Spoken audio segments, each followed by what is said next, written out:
கஞ்சத்தனம் ரொம்ப ரொம்ப கெட்ட குணம்.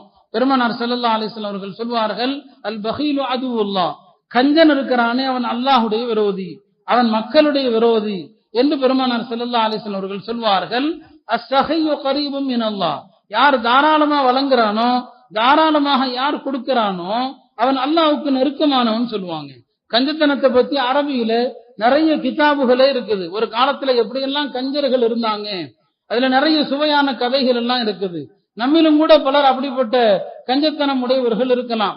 அந்த மாதிரியான புகழ் கஞ்சத்தனம் ரொம்ப மோசமான ஒரு குணம்.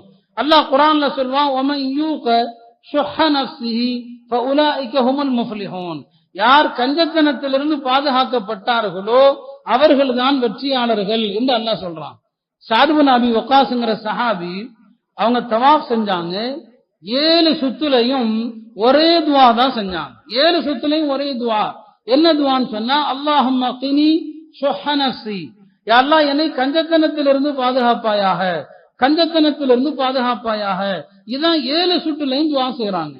அவங்க தவாஃப் செஞ்சு முடிச்ச பிறகு மக்கள் கேட்டாங்க, நீங்க தவாஃபுடைய எல்லா ரவுண்டுலையும் ஒரே துவா தான் பண்ணீங்க, நாங்களும் பார்த்துக்கிட்டு தான் இருந்தோம், கஞ்சத்தனத்திலிருந்து பாதுகாப்பு தேடிட்டே இருந்தீங்க, என்ன காரணம், வேற எதையுமே நீங்க கேட்கலையேன்னு சொல்லி அவங்க சொன்னாங்க, இந்த கஞ்சத்தனத்தை மட்டும் ஒரு மனுஷன் இல்லைன்னு சொன்னான், ஒரு முஸ்லிம் இடத்துல இந்த கஞ்சத்தனம் மாத்திரம் இல்லைன்னு சொன்னா எல்லா கெட்ட குணங்களை விட்டும் பாதுகாக்கப்படுவான் என்று சொல்லி இந்த ஆயத்தை ஓதி காட்டினாங்க. அல்லாஹ் சொல்றான், யார்கிட்ட கஞ்சத்தனம் இல்லையோ அவர்கள் தான் வெற்றியாளர்கள். நீங்க காலையில எஞ்சதுமே செலவு பண்ணீங்கன்னு சொன்னா மலக்குமார்கள் உங்களுக்கு துவா செய்யறாங்க. என்ன துவா செய்யறாங்க? அல்லாஹும்ம அஅதி முன்ஃபிகன் ஹலஃபன், யா அல்லாஹ் யார் செலவு செய்யறானோ அவன் செலவழித்ததற்கு பதிலாக சிறந்த பரிகாரத்தை நீ கொடு.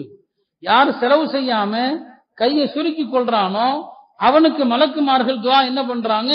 அல்லாஹும்ம அஅதி மும்சிகன் தலஃபன், யா அல்லாஹ் செலவு பண்ணாம யார் கையை சுருக்கிக்கிறானோ அவன் பொருளுக்கு நீ அழிவை கொடுன்னு துவா செய்யறாங்க. அப்ப செலவு பண்ணா மலக்குகள் பரக்கத்துக்கு துவா செய்யறாங்க. செலவு பண்ணாம வச்சுக்கிட்டீங்கன்னு சொன்னா மலக்குகள் இந்த பொருள் அழியட்டும் என்று துவா செய்யறாங்க. அதனால நம்முடைய உள்ளத்தை கஞ்சத்தனத்திலிருந்து சுத்தம் பண்ணணும். பிறருக்கு உதவி என்று வருகிற போது அளந்தல்ல அளக்காம கொடுக்கணும். பெருமானார் ஸல்லல்லாஹு அலைஹி வஸல்லம் அவர்கள் தன்னுடைய மனைவியை பார்த்து சொன்னாங்க, லா துஹ்சி, மனைவிக்கு சொல்றாங்க, நீ அளந்து கொடுக்காதேன்னு சொல்றாங்க. அளவு பண்ணி கொடுக்காத, அளந்து நிறுத்தி கொடுக்காத. நீ அளந்து கொடுத்தாயானால் ஃபயுஹ்ஸில்லாஹு அலைக்கி, அல்லாஹ் உனக்கு அளந்துதான் கொடுப்பான். நீ அளந்து கொடுத்தால் அல்லாஹ்வும் கரெக்டா அளந்துதான் கொடுப்பான். அதனால தாராளமாக கொடு, அல்லாஹ் உனக்கு நிரப்பமாக தருவான்.